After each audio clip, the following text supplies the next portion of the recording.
السلام علیکم ورحمۃ اللہ وبرکاتہ۔ آج کا ہمارا موضوع جو ہے وہ جادو کے اوپر ہے۔ جادو ایک ایسی چیز جس کے اوپر پتہ نہیں کتنی زندگیاں کتنے گھر تباہ کر دیے گئے۔ افسوس ہوتا ہے کہ مسلمان جادو پہ یقین رکھتے ہیں، افسوس کا ہی مقام ہے۔ اور پھر کہتے ہیں کہ اگر آپ مجلسوں میں سنیں، میڈیا پہ، عام لوگوں سے، کہ جادو برحق ہے اور کرنے والا کافر ہے۔ حیرت کی بات ہے کہ ہم ایک شیطانی عمل کو برحق کہتے ہیں، ذرا بھی خدا کا خوف نہیں کرتے۔ برحق کا مطلب تو بالکل صاف ہے، حق پر، حق والی بات۔ تو پھر باطل کیا ہوا؟ اگر کفر حق ہے تو ایمان کیا ہے؟ یہی بات سمجھنے کی اسے شاید کوئی سمجھنا ہی نہیں چاہتا۔ جادو کی یہ بات مسلمانوں میں شروع کہاں سے ہوئی؟ جواب خود ہی ہماری عظیم کتابیں اور ہمارے عظیم علماء مشائخ دیتے ہیں۔ ایک روایت ہے بخاری کی جس نے ساری قیامت ڈھائی ہے، کہ حضرت عائشہ سے منقول ہے کہ نبی کریم صلی اللہ علیہ وسلم پر جادو کیا گیا، حتیٰ کہ اس جادو کے اثر سے آپ یہ سمجھتے تھے کہ میں ازدواج کے پاس گیا ہوں، حالانکہ آپ ان کے پاس نہیں گئے ہوتے تھے۔ سفیان بن عنید راوی کا بیان ہے کہ جادو کی بڑی سخت قسم ہے کہ مرد کی بندش کر دی جاتی ہے۔ حضرت عائشہ فرماتی ہیں کہ آپ صلی اللہ علیہ وسلم ایک رات نیند سے جاگے تو فرمایا، عائشہ، اللہ نے مجھے وہ بتا دیا جو میں نے پوچھا تھا۔ میرے پاس دو شخص آئے، ایک میرے سرانے بیٹھا، دوسرا قدموں کے قریب۔ جو شخص میرے سرانے بیٹھا تھا اس نے قدموں والے سے پوچھا، اس آدمی کو کیا ہوا ہے؟ دوسرے نے جواب دیا، اس پر جادو کیا گیا ہے۔ سرانے والے نے سوال کیا، کس نے کیا؟ دوسرے نے جواب دیا، لبید بن عاصم نے، جو بنو زریق قبیلے کا ایک فرد ہے۔ سرانے والے نے سوال کیا، کیا یہ جادو کس چیز پر کیا گیا؟ دوسرے نے جواب دیا، کنگھی اور بالوں پر۔ پہلے نے سوال کیا، کہاں دفن کیا گیا؟ دوسرے نے جواب دیا، نر کھجور کے چھلکے میں رکھ کر زی اروان کے کنویں میں پتھر کے نیچے دبا دیا گیا ہے۔ چنانچہ آپ صلی اللہ علیہ وسلم وہاں تشریف لے گئے اور اسے نکلوایا اور فرمایا، یہی وہ کنواں ہے جو مجھے خواب میں دکھایا گیا تھا۔ اس کا پانی سرخ ہو گیا تھا گویا مہندی کا دھومن ہو، اور اس کے کنارے کھجور کے درخت ایسے محسوس ہوتے تھے گویا شیاطین کے سر۔ حضرت عائشہ فرماتی ہیں، میں نے عرض کی، یا رسول اللہ، آپ نے لبید بن عاصم کو بدنام کیوں نہ کیا؟ آپ نے فرمایا، اللہ تعالیٰ نے مجھے شفا دی تو مجھے اچھا نہیں لگا کہ میں لوگوں میں کسی کی ذات کے سلسلے میں شر پھیلاؤں۔ یہ تو روایت ہے بخاری کی۔ بخاری مسلم کی ایک روایت میں یہ ہے کہ آپ مختلف افعال میں یہ تصور کرتے کہ میں نے کام کر لیا، حالانکہ آپ نے وہ کام نہیں کیا ہوتا تھا۔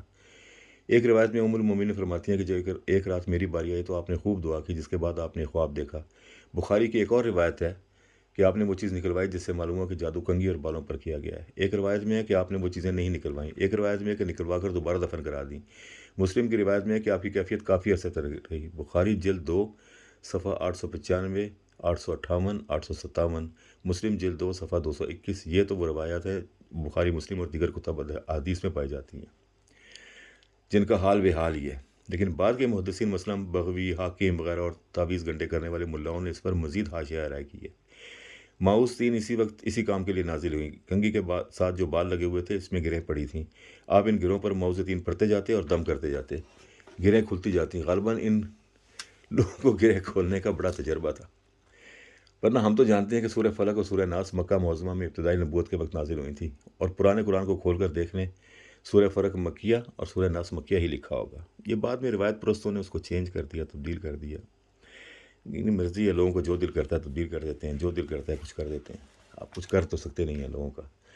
اگر آپ کچھ کہیں گے لوگوں کو تو آپ کے کفر پہ فتوے لگ جائیں گے آپ کے، اور آپ اپنی جان بچاتے پھریں گے۔ خاص طور پہ پاکستان جیسے فنیٹک ملک میں تو آپ بچ ہی نہیں سکتے۔ جبکہ خود ساختہ قصہ 7 ہجری میں مدینے میں پیش آیا۔ بخاری اور مسلم میں نہ تو ماؤس 3 کا ذکر ہے نہ گرہ کھولنے کا۔ لوگ یہ بھی کہتے ہیں کہ ماؤس 3 جادو کے توڑ کے لیے نازل ہوئی تھی۔ پھر تو آپ کو پریشانی کی ضرورت ہی نہیں تھی نا۔ ماؤس 3 تو آپ کو مکہ میں پہلے سے ہی موجود تھے، پتہ تھے، پہلے سے نازل ہو چکے تھے، آپ نمازوں میں پڑھتے تھے، تو پھر اس میں کیا تھا؟ وہ پڑھ کے جادو ختم کر سکتے تھے۔ غالباً اس کا جواب یہ ہو کہ ہر چیز کا اثر اس وقت ہوتا ہے جب اس کا عمل کر لیا جائے، تو آپ کو چاہیے تھا کہ امت کو عمل ہی بتاتے۔ یہ سب طریقے دشمنان اسلام نے وضع کر کے انہیں محمد صلی اللہ علیہ وسلم کی جانب منسوب کر دیا۔ بخاری مسلم کی ایک روایت میں ہے کہ وہ چیز نکلوائی نہیں گئی۔ تمام جادوگر تعویذ گنڈوں والوں کا اتفاق ہے کہ جب تک جادو والی چیز نکلوائی نہ جائے اثر ختم نہیں ہوتا۔ اب دیکھ لیں، جب نکلوائی نہیں گئی تو اثر بھی ختم نہیں ہوا۔ ابن سعد کا بیان ہے کہ یہ واقعہ فتح خیبر کے بعد محرم 7 میں پیش آیا۔ بخاری کے حاشیے پر احمد علی سہارنپوری لکھتے ہیں کہ جادو کا اثر 1 سال تک رہا۔ اب ذرا امام وہ 1 سال کے، میں پہلے یہاں پہ ایک بات کلیئر کرتا جاؤں کہ روایت بھی ایسی بنائی ہے کہ جس میں جادو کا اثر یہ بتایا گیا کہ آپ بھول جاتے تھے کہ کس بیوی کے پاس گئے ہیں یا نہیں گئے ہیں۔ ذرا تصور کریں کہ یہ ایک چھوٹی سی بات ہے۔ میں اس لیے کہتا ہوں کہ جب حدیث پڑھیں تو اس کو سمجھیں، اس کو غور کریں اور قرآن کے اوپر لے کر آئیں اس کو، اور دیکھیں کہ اس میں لکھی ہوئی ایک چھوٹی سی بات کر کے کتنی بڑی قیامت برپا کی جاتی ہے۔ اب جب 1 سال کے لیے بھول جاتے تھے، باتیں بھول جاتے تھے، تو ایک بڑی باریک سی چوٹ لگائی گئی قرآن کے اوپر، لیکن ایک بہت بڑی بھاری، کہ قرآن بھی وہ لازم بات ہے کہ جب آپ باتیں بھول جاتے تھے، آپ جانا بھول جاتے تھے، تو پھر قرآن بھی بھول گئے۔ تو وہ جو 1 سال کا قرآن تھا وہ تو ہمیں معلوم ہی نہیں کہ کیا تھا کیا نہیں تھا۔ اس کے بعد پھر قرآن کے خلاف اور روایتیں بنا دی گئیں کہ قرآن جمع ہی نہیں ہوا تھا، حضرت ابو صدیق رضی اللہ عنہ نے جمع کیا اور یہ ہوا وہ ہوا۔ پر وہ ایک علیحدہ موضوع ہے، جمع قرآن کے اوپر جب میں کبھی بات کروں گا تو پھر بتاؤں گا کہ قرآن کو ترتیب دے دینا، اس کو جمع کرنا، اس کو کتابی شکل میں موجود کرنا، یہ تمام کی تمام ذمہ داری محمد رسول اللہ صلی اللہ علیہ وسلم کی تھی اور انہوں نے بخوبی نبھائی۔ ایسا نہیں ہے کہ وہ یہ ذمہ داری پوری کیے بغیر جو ہے وہ چلے گئے یہاں دنیا سے۔ اب ہم آتے ہیں واپس اسی موضوع کے اوپر۔ آپ ذرا امام ابو بکر جساس رازی کا تبصرہ سن لیں۔ لوگ اس قسم کے جادو کے شعبدہ بازوں کو تصدیق کرنے لگتے ہیں، حالانکہ جو ان کی تصدیق کرتا ہے وہ نبوت کے مقام کو سمجھتا ہی نہیں۔ اللہ فرماتا ہے جادوگر کامیاب نہیں ہو سکتا، وہ کہیں سے بھی آ جائے۔ دوسری جگہ اللہ فرماتا ہے اور ظالموں کافروں نے یہاں تک کہہ دیا کہ تم ایسے لوگوں کے پیچھے لگ گئے، ایسے آدمی کے پیچھے لگ گئے ہو جس پر جادو کیا گیا ہے۔ اب ان روایت کو ماننے والے اپنا چہرہ خود دیکھ لیں قرآن کے آئینے میں۔ دراصل اس طرح کی حدیثیں مردوں کی وضع کر رہے ہیں تاکہ انبیاء کی تعلیمات کو باطل کیا جائے اور ان میں شبہ ڈالا جائے، اور اس قسم کی روایات بیان کرنے والوں پر تعجب ہوتا ہے کہ ایک طرف وہ انبیاء کی تصدیق کرتے ہیں اور دوسری طرف اس کی بھی تصدیق کرتے ہیں کہ جادو بھی ہو سکتا ہے، حالانکہ اللہ تعالیٰ فرماتا ہے جادوگر کامیاب نہیں ہو سکتا، وہ کہیں سے بھی آ جائے۔ تو لوگ اسے سچا سمجھ رہے ہیں جسے اللہ نے جھٹلا دیا اور جس کے دعوے اور کاریگری کے باطل ہونے کی خبر دی۔ احکام القرآن جلد اول صفحہ 55۔ فیصلہ ہم نے کرنا ہے۔ ایک طرف راویان حدیث کی شخصیات ہیں، دوسری طرف محمد رسول اللہ علیہ وسلم کی ذات اقدس ہے۔ دیکھنا یہ ہے کہ ہمیں کس کی عزت پیاری ہے، وہ کون سی شخصیت جس پر ایمان لانا، تصدیق کرنا، محبت کرنا شرط ایمان ہے۔ ظاہر ہے کہ محمد رسول اللہ صلی اللہ علیہ وسلم کی عزت و توقیر ہے، ہمارا ایمان ہے، جس کے بغیر ایمان کا وجود ہی نہیں رہتا۔ جب ان راویان پر ایمان لانا نہ ہمارے لیے لازم ہے اور نہ ہی ان کی تصدیق ہم پر واجب ہے، تو نبی کریم پر صلی اللہ علیہ وسلم پر جادو ہونا اور 1 سے 3 سال تک اس کا اثر قائم رہنا، یہ ایک ایسا واقعہ ہے جس کے بہت سے لوگ شاہد ہونے چاہیے تھے، مگر ایک حضرت عائشہ صدیقہ کے علاوہ اسے کوئی روایت نہیں کرتا۔ پھر حضرت عائشہ صدیقہ سے عروہ کے علاوہ کوئی روایت نہیں کرتا، عروہ سے ہشام کے علاوہ کوئی بیان نہیں کرتا۔ یعنی 7 ہجری سے جب یہ واقعہ پیش آیا، 140 ہجری تک ہر زمانے میں صرف ایک ہی شخص کو یہ پتہ تھا، کسی دوسرے کو خبر نہیں تھی۔ حشام کے مشہور شاگردوں میں امام مالک ہیں، مگر وہ یہ روایت نقل نہیں کرتے، بلکہ کوئی بھی اہل مدینہ میں یہ روایت نہیں کرتا۔ حشام سے جتنے بھی راوی ہیں سب عراقی ہیں یا کوفہ والے ہیں۔ ہمارے نزدیک یہ روایت بدترین مضطرب ہے، اور کسی میں کنگھی نکالنے کا ذکر ہے، کسی میں نہ نکالنے کا ذکر ہے، کسی میں خواب کا ذکر ہے، کسی میں محمد صلی اللہ علیہ وسلم کو دعا مانگنا اور خواب دیکھنا۔ ایک مغالطہ ہے کہ جادو صرف ازواج کے پاس جانے کا تھا، دوسرا مغالطہ ہے کہ ہر معاملے میں ایسا ہوتا تھا۔ اگر ہم 1 سال والی روایت دیکھیں تو یہ ایک طویل عرصہ ہوتا ہے۔ محمد صلی اللہ علیہ وسلم کی اس وقت 9 ازواج تھیں، تو کیا وجہ کوئی اور اس سلسلے میں کوئی روایت بیان نہیں کرتی؟ کیا 1 سال میں محمد رسول اللہ صلی اللہ علیہ وسلم کسی سے نہیں ملے، گھر میں مقیم رہے، وہ بھی حضرت عائشہ صدیقہ کے؟ کیونکہ اس صحابی سے تو یہ روایت ہے ہی نہیں، ثابت ہی نہیں ہے، آتی ہی نہیں ہے۔ ایک معترض جو ہوتے ہیں، اعتراض کرنے والے، یہ بھی سوال کر سکتا ہے کہ 1 سال میں جو قرآن نازل ہوا اس کا کیا ہوا؟ وہ آگے میری والی بات نا، میں جو بات کر رہا ہوں کہ اصل چوٹ جو پہنچائی گئی وہ اس کو پہنچائی گئی کہ قرآن جو ہے وہ 1 سال کا غائب ہے۔ نبی صلی اللہ علیہ وسلم میں جادو ہو سکتا ہے نہیں، یہ ایک اعتقادی مسئلہ ہے، اور تمام علماء کا متفقہ فیصلہ ہے کہ خبر واحد پر اعتقاد کی بنیاد نہیں رکھی جا سکتی، کیونکہ اس میں ظن متواتر کے مقابلے میں زیادہ ہوتا ہے۔ اور سورہ جم آیت 28، یقیناً ظن حق کے معاملے میں کچھ کام نہیں آتا۔ امام ابو حنیفہ، ابو جساس رازی، ابو اسحاق شافعی، امام ابن حزم کہتے ہیں کہ سحر کی حقیقت شعبدہ باز، نظر بندی اور فریب خیال کے علاوہ کچھ نہیں۔ بلا شبہ جادو ایک باطل اور بے حقیقت شے ہے۔ قصص القرآن جلد اول صفحہ 224۔ جادو سے تعلق رکھنے والی روایت کو تو آپ جان ہی چکے ہیں، ہمیں دیکھنا یہ ہے کہ جادو اصل میں کیا ہے۔ اگر ہم عملیات کرنے والے دنیا جہاں کے لوگوں سے پوچھیں تو وہ کہیں گے کہ جنات ہمارے قبضے میں ہیں اور ہمارے لیے وہی یہ کام کرتے ہیں۔ جنات کے متعلق جاننے سے پہلے جادو کی روایت کی ایک کمزوری آپ کو بتاتے چلیں۔ شروع کی تمام روایت میں لبید بن عاصم کا ذکر ہے، تمام روایت میں جتنی بھی شروع کی بخاری اور مسلم کی جو روایات ہیں ان میں لبید بن عاصم کا مدینہ میں ذکر ہے کہ مدینہ کے وہ شخص کا۔ عربوں کے یہاں ایک بات میں آپ کو سمجھانے کی کوشش کرتا ہوں، تھوڑی سی اگر سمجھ آ جائے آپ کو۔ عربوں میں علم و انصاب کے حساب سے ایک بڑا ان کا بہت ہی خوبصورت ایک ان کا وہ تھا، جس طرح آج کل یہ ہم برتھ سرٹیفکیٹ لیتے ہیں، اس طرح تو وہ لکھا ہوا ہوتا ہے وہاں پہ آپ فلانے کے بیٹے ہیں، وہ بیٹے تک ہی ہوتا ہے، باپ کے تک ہوتا ہے۔ لیکن عربوں میں علم الانصاب کا حساب تھا کہ وہ پوری نسل، ایک نام سے وہ پوری کی پوری نسل بتاتے تھے کہ یہ شخص کہاں سے آیا، کون تھا، اس کا باپ کون تھا، اس کا دادا کون تھا، اس کا پردادا کون تھا، اس کا یہ پورا ایک علم ہے اس زمانے کا۔ اب عربوں کے علم انصاب کے حساب سے کسی یہودی لبید بن عاصم کا تذکرہ نہیں ملتا مدینہ میں، کسی کا بھی نہیں ملتا۔ دوسری بات، تمام روایت میں صرف لبید بن عاصم کا ذکر ہے، لیکن جب اجمی روایت گروہ، اب مزے کی بات یہ ہے کہ جب، کیونکہ اجمی تھے ہم، یہ لوگ جو روایت پرست تھے سارے کے سارے، کوفے کے لوگ ہو گئے، عراق کے لوگ ہو گئے، شام کے سیریا کے لوگ ہو گئے، ایران کے لوگ ہو گئے، زیادہ ان کی لکھی ہوئی کتابیں ہیں نا یہ ساری کی ساری۔ جب عربی یہ جو روایتیں بیان کرنے والے، جمع کرنے والے لوگ ہیں، ان کو پتہ لگا کہ نفاسات سورہ فلق میں جو ہے وہ عورت یا عورتوں کے لیے یا صرف مونس کے لیے بولا جاتا ہے، یہ لفظ قرآن میں ایک بار آیا ہے اور وہ بھی سورہ فلق میں۔ یہ تو نئی روایت میں لبید بن عاصم کی دو پھر جو نئی روایتیں آگے بنائی گئیں ان میں کیا کیا کہ ان میں 2 بہنوں کو بھی شریک کر دیا آگے، حاکم وغیرہ کی جو بنی، یا باقی جو کتابیں کمزور ترین کتابیں ہیں ان میں، کمزور تو ساری کتابیں، لیکن چلیں ہم مان لیتے ہیں کہ بخاری اور مسلم تھوڑی بہتر ہیں ان سے، باقی جو زیادہ کمزور ہیں، تو اس میں پھر جو روایتیں بنائی گئی ان میں پھر 2 بہنوں کا بھی ذکر کر لیا۔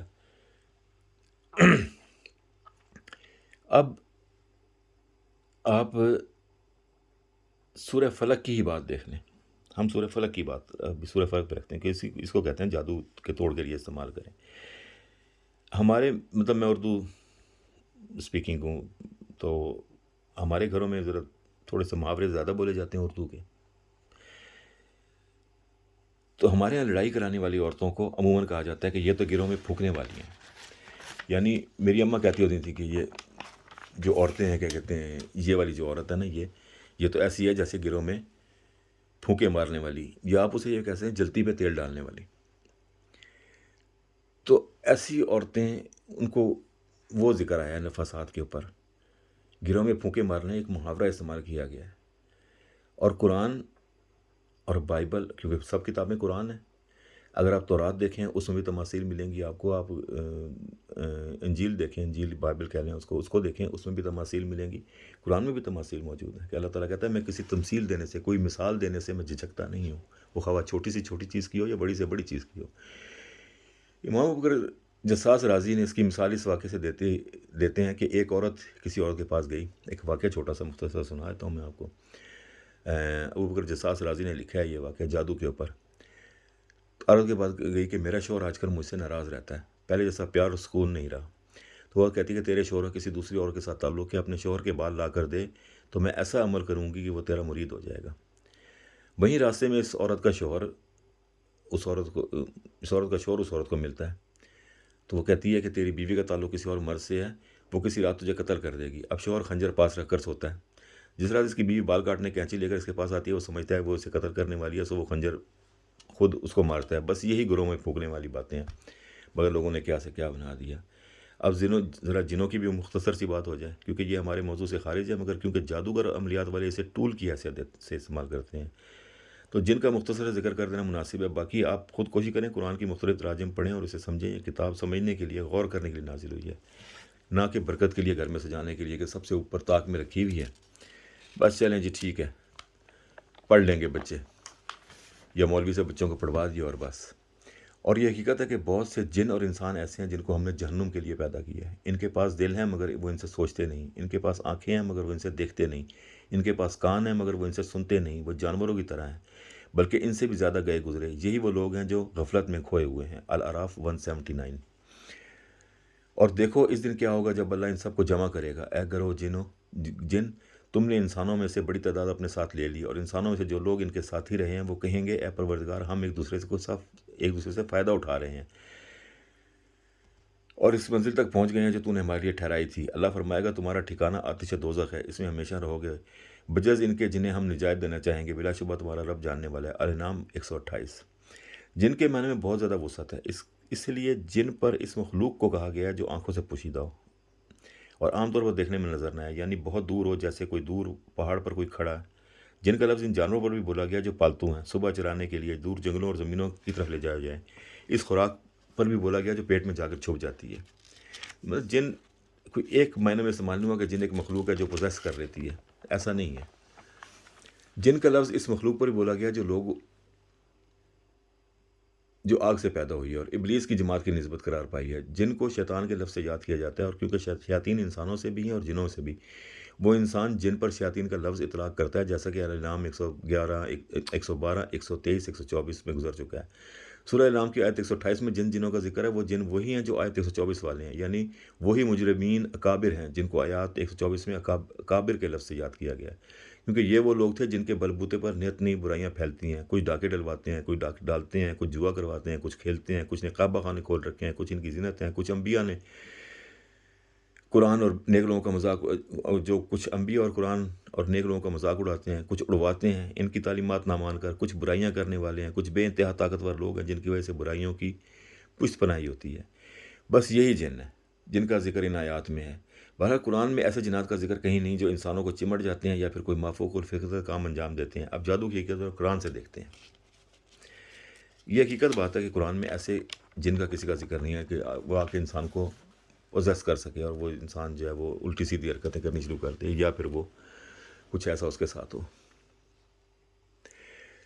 اے پیغمبر علیہ السلام، تمہارے رب کی طرف سے تم پر جو کچھ نازل ہوا ہے اسے پہنچا دو۔ اگر تم نے ایسا نہ کیا تو اللہ کا پیغام نہیں پہنچایا اور اللہ تمہیں انسانوں سے محفوظ رکھے گا۔ وہ اس گروہ پر راہ نہیں کھولتا جس نے کفر کی راہ اختیار کی۔ المائدہ 67۔ یہ ظالم آپس میں کہتے ہیں کہ یہ ایک سحر زدہ آدمی ہے، یعنی جس پر جادو ہو گیا ہے، جس کے پیچھے تم لوگ جا رہے ہو۔ اے نبی، غور کرو کہ ان لوگوں نے آپ کی نسبت کیسی کیسی باتیں بنائی ہیں جن کی وجہ سے گمراہی میں پڑ گئے ہیں، پس اب راہ نہیں پا سکتے۔ بنی اسرائیل 47-48۔ آپ غور کریں، یعنی اللہ تعالیٰ قرآن میں کہہ رہا ہے کہ یہ ظالم قرآن میں اصل میں استعمال کیا گیا کافروں کے لیے، نام ماننے والوں کے لیے، کہ یہ وہ ظالم لوگ ہیں جو کہتے ہیں کہ محمد رسول اللہ صلی اللہ علیہ وسلم کے پر جادو ہوا ہے۔ کہ غور کرو کہ اے نبی، غور کرو کہ ان لوگوں نے آپ کی نسبت کیسی کیسی باتیں بنائی ہوئی ہیں، یعنی کیسی باتیں بنائی ہیں کہ محمد رسول اللہ صلی اللہ علیہ وسلم کے پر جادو ہوا ہے۔ بنی اسرائیل 47-48۔ اب آج جو کہتا ہے کہ محمد رسول اللہ پہ جادو ہوا تھا، وہ بالکل اسی کے اوپر پورا اترتا ہے۔ سورہ المائدہ 60 کی آیت کا صاف مطلب ہے کہ محمد کو کوئی انسان کسی بھی قسم کا نقصان نہیں پہنچا سکتا، کیونکہ اللہ نے آپ کو انسانوں کی شر سے محفوظ رکھنے کا وعدہ کیا ہے۔ بنی اسرائیل کی آیات سے زیادہ صاف بات کیا ہو سکتی ہے کہ جو شخص بھی اس نظریے قائل ہو کہ محمد صلی اللہ علیہ وسلم پر جادو کیا گیا اور آپ پر اس کا اثر ہوا ہے، وہ ظالم ہے، اور ظالم کتاب اللہ میں کافر کے درجے میں استعمال ہوا ہے۔ اور دوسری بات یہ ہے کہ اگر وہ اس نظریے توبہ نہیں کرتا تو وہ گمراہی میں اور سیدھی راہ نہیں پا سکتا۔ یہ تو پکی بات ہے کہ جو شخص یہ مانتا ہے کہ محمد رسول اللہ پہ جادو ہوا ہے، وہ گمراہی میں ہے، کیونکہ وہ نبوت کو پہچان نہیں تھا۔ نبوت کو اس نے بالکل ایسے کر دیا جیسے عام انسان ہوتے ہیں کوئی۔ اور ظالم کہتے ہیں کہ تم تو ایک جادو زدہ شخص کی پیروی کرتے ہو۔ اے پیغمبر، دیکھو یہ تو تمہارے بارے میں کس طرح کی باتیں کرتے ہیں، سو گمراہ ہو گئے اور رستہ نہیں پا سکتے۔ الفرقان 8 اور 9۔ ہر قوم کے کفار نے اپنے بندے اور رسول پر الزام لگایا کہ وہ ان پر جادو ہو گیا اور وہ سحر زدہ ہے۔ فرعون نے حضرت موسیٰ علیہ السلام پر الزام لگایا، بنی اسرائیل 101۔ حضرت صالح پر الزام لگایا، سورہ شعراء 153۔ حضرت شعیب پہ الزام لگایا، سورہ شعراء 185۔ سو اللہ تعالیٰ نے مسلمانوں کی تسلی کے لیے سورہ طٰہٰ 69 میں واضح ارشاد فرما دیا کہ جادوگر کامیاب نہیں ہو سکتا، چاہے جس شان سے وہ آئے۔ اب خود ہی سورہ فرق پڑھ لیں اور اس میں کہاں جادو کا ذکر ہے۔ بڑا آسان ترجمہ ہے سمجھنے والوں کے لیے۔ اب دیکھیں، آپ اس ترجمے کو خود، میں جو باتیں کر رہا ہوں میں اس کو یہ نہیں کہتا کہ آپ بس منوان ان کے اوپر یقین لے آئیں۔ میری اپنی ریسرچ ہے، تھوڑی سی میری اپنے نظریہ ہے، میں صرف قرآن کے اوپر توجہ دیتا ہوں۔ میں چاہتا ہوں کہ آپ لوگ خود کوشش کریں قرآن کو سمجھنے کی، خود کھول کے پڑھیں، خود غور کریں، ایک آیت کو پورے قرآن میں سے نکال کے فیصلہ نہ صادر کر دیں، بلکہ اس سے ریلیٹڈ ساری آیات نکالیں اور پھر دیکھیں کہ اس کا مطلب کیا بنتا ہے۔ ہماری بدقسمتی یہ ہے کہ ہمارے ساتھ کیا ہوا، بہت بڑی بدقسمتی میں اسے سمجھتا ہوں ہمارے ساتھ، وہ اس طرح ہوئی کہ ہر شخص نے ایسا ہی کیا۔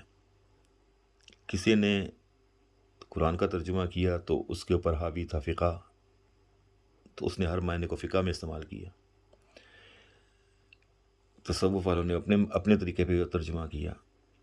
علم الکلام والوں نے مطلب ایسے علم نکال دیے کہ 24 علم آپ سیکھیں تو تب جا کے کہیں آپ کو قرآن سمجھ آئے گا۔ اور اللہ تعالیٰ تو سورہ قمر میں صرف 4 بار فرما رہا ہے کہ ہم نے قرآن سمجھنے کے لیے آسان بنا دیا. تو ہے کوئی غور کرنے والا؟ ہے کوئی تدبر کرنے والا؟ اب سورہ فلق کا ترجمہ کرتے ہیں. آپ کہہ دیجئے کہ میں صبح کے رب سے پناہ مانگتا ہوں ہر اس شے کے شر سے جو اس نے پیدا کی، ظلمت کے شر سے جب وہ چھا جائے، ان کے شر سے جو گروہ میں پھونکے مارتی ہیں، اور حسد کرنے والوں کے شر سے جب وہ حسد کرے. یہ صورت تمام کی تمام دعا ہے. آپ دیکھ لیں، جو گروہ میں پھونکے مارتی ہیں یعنی کہ تیلتے پہ تیل پہ آگ لگاتی ہیں، جلتی پہ تیل ڈالتی ہیں. ہم اگر اردو میں کہتے ہیں گروہ میں پھول آتی ہیں، مطلب آپس میں لڑائی کرواتی ہیں. اور ایسی عورتیں موجود ہیں. ہم روز مرہ تجربہ کرتے ہیں. میں تو بہت تجربہ کر چکا ہوں، اس وقت میں تجربے سے گزر رہا ہوں کہ جو گھر برباد کر دیتی ہیں، گھروں کے گھر برباد کر دیتی ہیں. وہ کوئی جادو نہیں کرتی، وہ صرف باتیں بناتی ہیں. تمہارا شوہر ایسا ہے، تمہارا شوہر ایسا ہے، میں نے اس کو فلاں جگہ پہ دیکھا تھا، میں نے اس کو یہ کرتے دیکھا تھا، اس کو یہ کرتے دیکھا تھا. بیوی کو کہیں گی، اور بیوی جو ہے وہ بس یقین کر لیتی ہے کیونکہ سہیلیاں ہیں.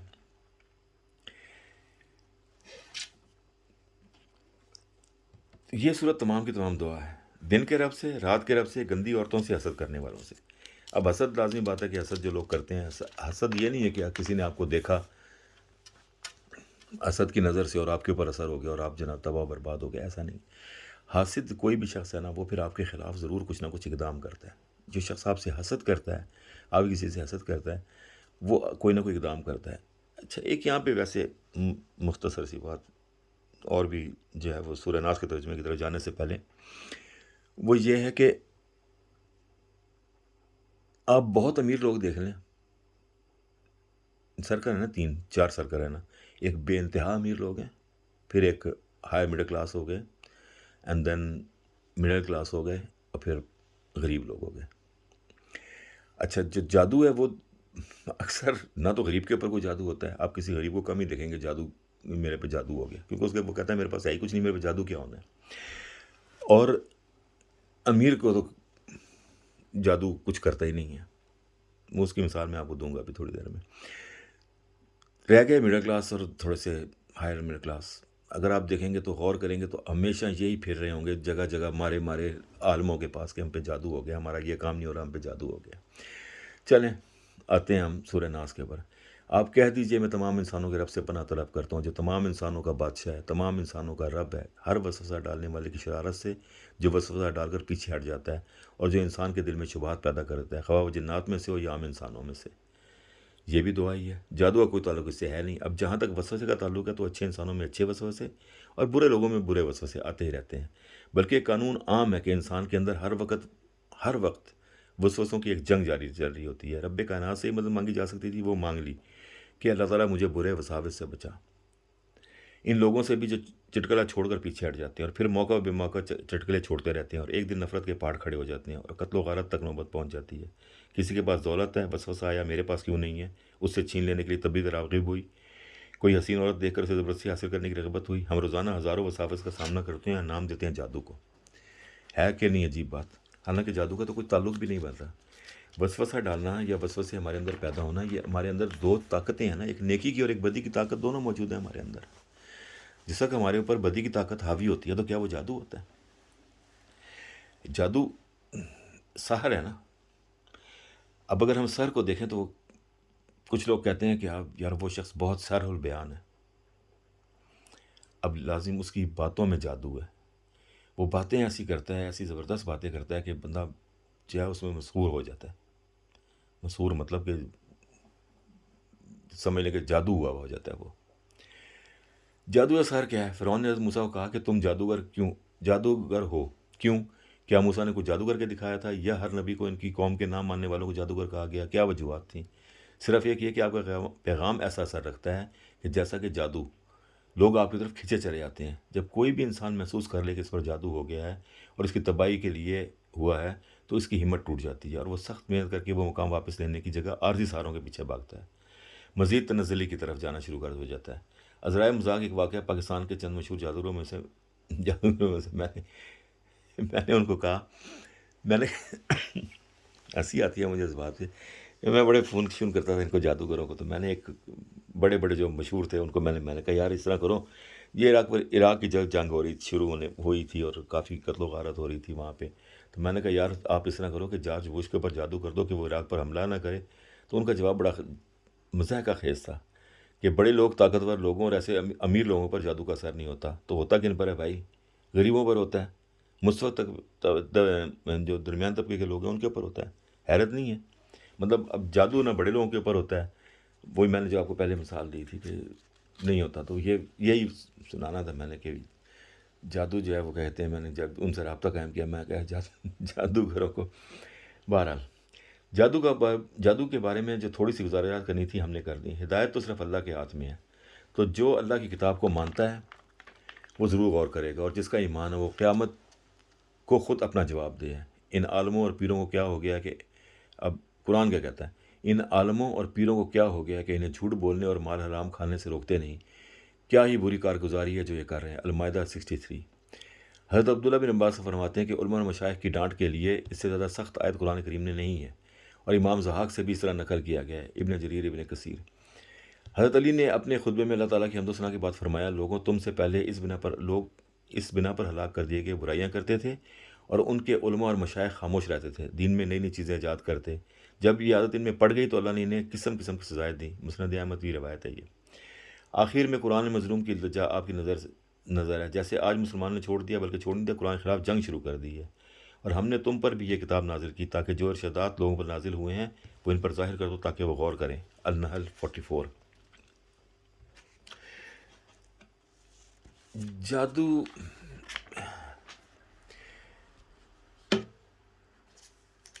مجھے سمجھ نہیں آتا کہ لوگ کس طرح اپنے حالات کا ذمہ دار جادو کو قرار دے دیتے ہیں. مجھے بھی بہت لوگوں نے کہا، میں اس کی ایک زندہ مثال موجود ہوں کہ میرے بہت زیادہ بہترین حالات تھے کسی وقت میں، اتنے تھے کہ مطلب اللہ کا رحم تھا، بہت سب کچھ تھا.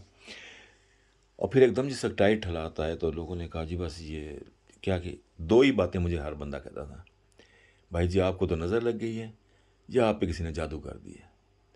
میں نے کہا یار نظر مجھ پہ لگنی تھی بھائی، اتنے دنیا جہان میں اتنا بندہ ہے اس کے اوپر نظر نہیں لگنی تھی. اور مجھ پہ جادو کرے کسی کو کیا ملے گا؟ چلو فرض کر لو کہ میں فقیر ہو جاتا ہوں تو اس سے کیا کسی کو فائدہ ملے گا؟ چلیں ہم قرآن کی طرف آتے ہیں. بے شک ہم نے اس ذکر کو نازل کیا اور ہم ہی اس کی حفاظت کرنے والے ہیں. الحجر 9. کسی اور کی لکھی ہوئی کتاب کا اللہ نے وعدہ نہیں کیا بلکہ صرف قرآن کا وعدہ کیا ہے.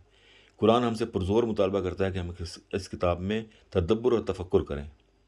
بخاری کتاب فضائل قرآن. بھلا یہ لوگ قرآن میں غور نہیں کرتے یا ان کے دلوں پر کفر لگ گئے ہیں. سورہ محمد 24. یہ کتاب جو ہم نے تم پر نازل کی ہے بابرکت ہے تاکہ لوگ اس کی آیتوں پر غور کریں، تاکہ اہل عقل نصیحت پکڑیں. سورہ صاد 29. تو ان لوگوں پر افسوس ہے جو اپنے ہاتھ سے کتاب لکھتے ہیں اور کہتے ہیں کہ یہ اللہ کے پاس سے ہے تاکہ ان کے عوض تھوڑا سا اس کے بدلے میں تھوڑا سا منافع حاصل کر لیں. ان پر افسوس ہے اس لیے کہ بے اصل باتیں لکھتے ہیں، اور ان پر افسوس ہے کہ کام ایسے کرتے ہیں اور کہتے ہیں کہ دوزخ کی آگ ہمیں چند روز کے سوا نہیں چھو سکے گی. ان سے پوچھو کیا تم نے اللہ سے کوئی اقرار لے رکھا ہے؟ یعنی اللہ نے تم سے کوئی وعدہ کیا ہے، کوئی سرٹیفکیٹ دے دیا ہے ڈائریکٹ تمہیں کہ اللہ اپنے اقرار کے خلاف نہیں کرے گا، بلکہ تم اللہ کے بارے میں ایسی باتیں کہتے ہو جن کا تمہیں مطلق علم نہیں ہے. سورہ بقرہ 80. جو میں آیتیں آپ کو بتا رہا ہوں آپ خود پڑھیں، خود غور کریں. آپ نے اپنا جواب خود دینا ہے، میں نے آپ کا جواب نہیں دینا. اور جن لوگوں کو یہ خیال ہے کہ کوئی ہمارا جواب دے دے گا وہاں پہ، وہ بہت غلط خیال ہے. ہم نے تمہارے پاس سلجھی ہوئی آیتیں نازل کی ہیں، ان سے انکار وہی کرتے ہیں جو بد کردار ہیں. البقرہ 99. جب ان لوگوں سے کہا جاتا ہے جو کتاب اللہ نے نازل فرمائی ہے اس کی پیروی کرو تو کہتے ہیں کہ نہیں، بلکہ ہم تو اس چیز کی پیروی کریں گے جن پر ہم نے اپنے باپ دادا کو پایا. بھلا اگرچہ ان کے باپ دادا نہ کچھ سمجھتے ہوں نہ سیدھے راستے پر ہوں، تب بھی وہ ان کی تقلید کیے جائیں گے. سورہ بقرہ 170.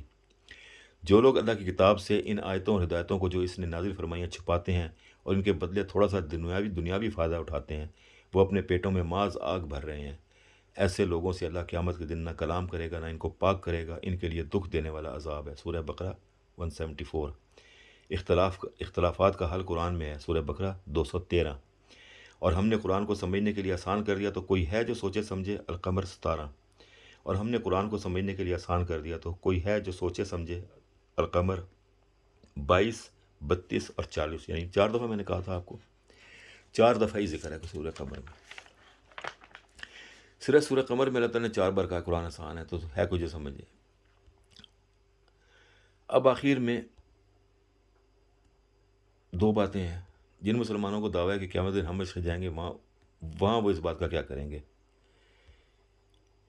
کیا محمد ایسے لوگوں کی شفاعت کریں گے جو ہو ہی نہیں سکتا کہ جو یہ کہتے ہوں کہ محمد رسول اللہ پہ جادو ہوا تھا، یا قرآن کی آیتوں کو تروڑ مروڑ کے پیش کرتے ہوں؟ تو نہیں، ایسا نہیں ہو سکتا۔ آج امت نے قرآن کو پس پش ڈال دیا اور ایک نیا مذہب وجود میں آ گیا جس میں نہ تو طلاق قرآن کے حکم پر ہے، نہ ہی زندگی گزارنے کا کوئی بھی طریقہ ہے۔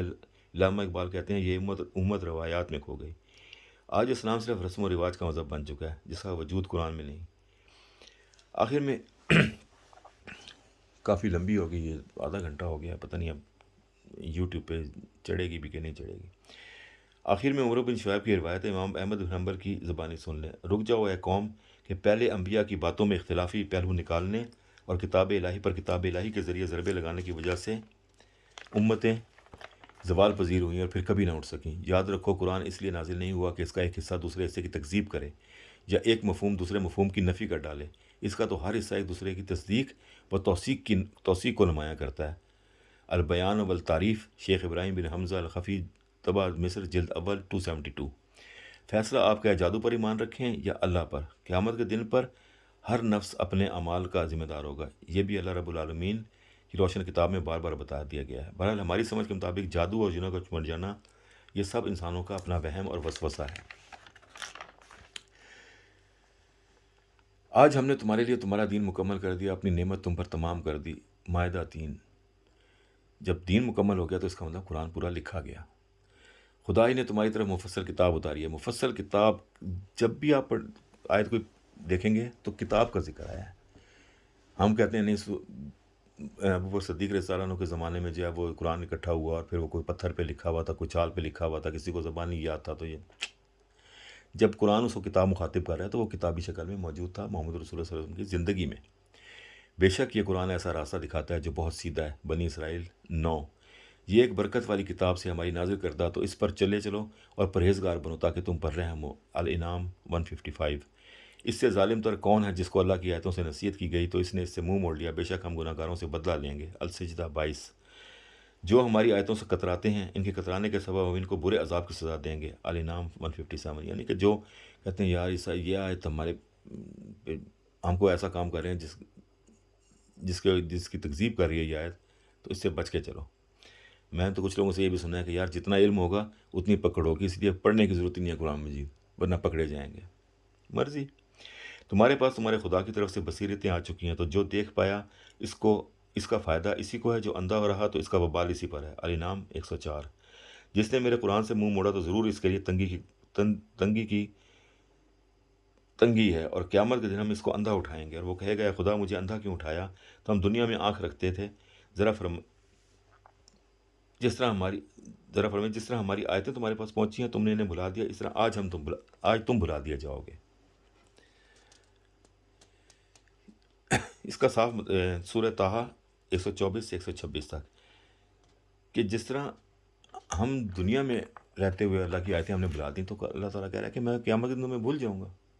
بے شک خدا کی طرف سے روشنی یعنی روشن کتاب تمہارے پاس آ چکی ہے، جس کے ذریعے سے خدا ان کو جو اس کی رضا کے طالب ہوئے راہ نجات کی ہدایت کرتا ہے اور ان کو تاریکی سے روشنی کی طرف لے کے جاتا ہے اور صراط مستقیم کی ہدایت کرتا ہے۔ المائدہ 15-16۔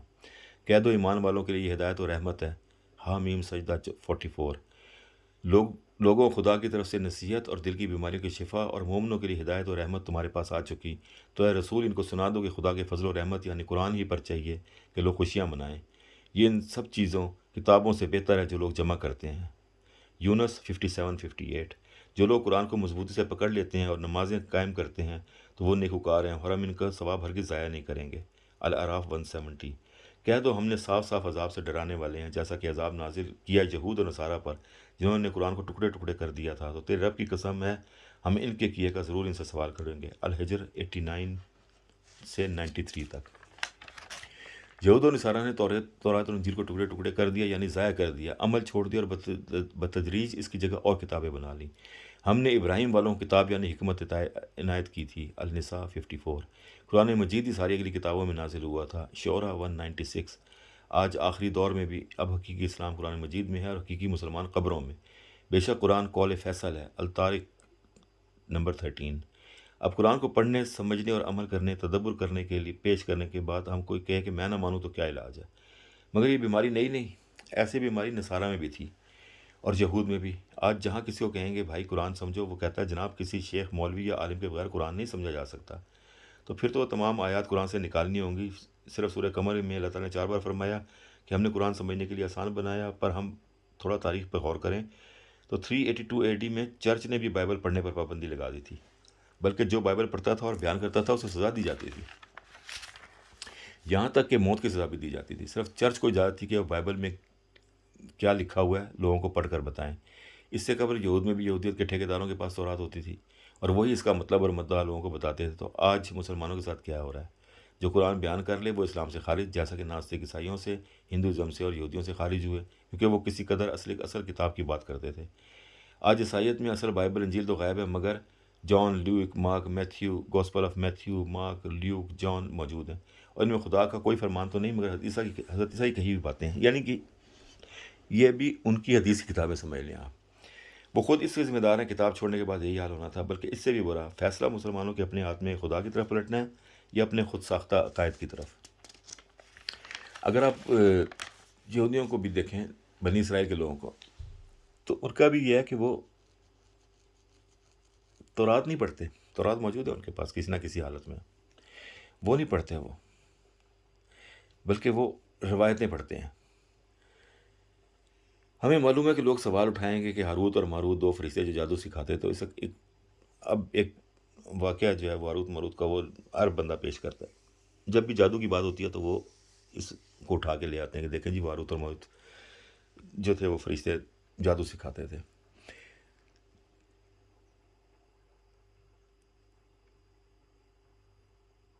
اللہ کی کتاب جو ہے نا، اس میں جھول نہیں ہے۔ اگر جھول ہوتا تو وہ اللہ کی کتاب ہی نہ ہوتی۔ اگر قرآن اللہ کی کتاب نہ ہوتی تو پھر ہم تسلیم کر لیتے ٹھیک ہے جس میں جھول ہے۔ اب ہاروت اور ماروت 2 فرشتے، اب آپ کہتے ہیں کہ فرشتے جو ہیں وہ تو نیک عمل کر سکتے ہیں، اب اللہ تعالیٰ وہ صرف اس ہدایت کے اوپر عمل کرتے ہیں جو اللہ تعالیٰ انہیں دیتا ہے۔ کہ فرشتے ہیں، وہ پاورز کہہ لیں، فرشتے کہہ لیں، جس طرح جو بھی کہہ لیں ان کو۔